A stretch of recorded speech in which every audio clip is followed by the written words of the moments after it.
గురుగారు మరి తదుపరి రాశి అయిన ధనస్సు రాశి వారికి ఈ సంవత్సరం ఉగాది నుంచి వచ్చే సంవత్సరం ఉగాది వరకు ఎలాంటి ఫలితాలు ఉండబోతున్నాయి? శ్రీ గురుభ్యో నమః. ఓం నమో నారాయణి. క్యూబ్ టీవీ ధనుర్రాశి ప్రేక్షకులకు ఉగాది శుభాకాంక్షలు. ఈ సంవత్సరం ధనుర్రాశి వారికి తృతీయ స్థానంలో శని, చతుర్థ స్థానంలో రాహువు, దశమంలో కేతువు, పంచమ షష్టమ స్థానాలకు గురువు, సూర్య చంద్ర గ్రహణాలు, గురు శుక్ర మౌఢ్యాలు ప్రధాన ఫలితాలని నిర్దేశిస్తూ ఈ రాశికి వారికి ఈ ఏడాది మిశ్రమ ఫలితాలే గోచరిస్తున్నాయి. అందుకు కారణం ఆదాయం 11, వ్యయం 5, రాజ్యపూజ్యం 7, అవమానం 5. ఈ సంవత్సరం ఊహించకుండా ఏ తప్పు చేయకుండా మిమ్మల్ని ఉద్యోగంలో నుంచి పంపించడానికి మీ మీద బురద జల్లే అవకాశాలు ఎక్కువ ఉండి ఉద్యోగ భంగం కలిగే అవకాశాలు ఎక్కువగా ఉంటాయి. ఇదే ప్రధాన సమస్య.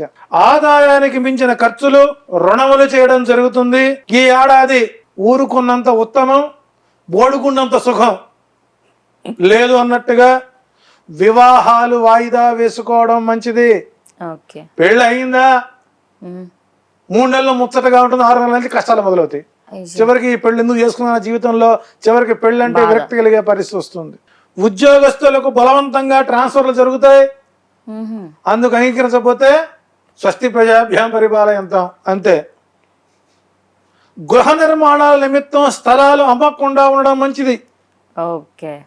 ఈ స్థలం మీ ఇల్లు కడదాం అనుకుంటే ఈ స్థలం అమ్ముకున్నా ఇల్లు మాత్రం పూర్తి కాదు. సో ఈ సంవత్సరం అమ్మకాలు, కొనుగోళ్లు, నిర్మాణాలు వాయిదా వేసుకోవడం మంచిది. సంతాన రీత్యా తరచుగా సమస్యలు ఏర్పడే అవకాశాలు ఎక్కువ ఉంటాయి. విద్యార్థులకు విద్య పట్ల తప్ప,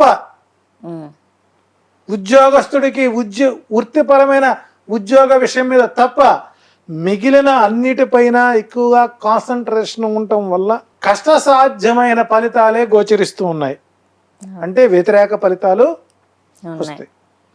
వ్యవసాయదారులకు పంటలు బాగా పండిన సరైన సమయంలో వాతావరణం అనుకూలించకపోవడం వలన ఇబ్బందులకు గురికాక తప్పదు.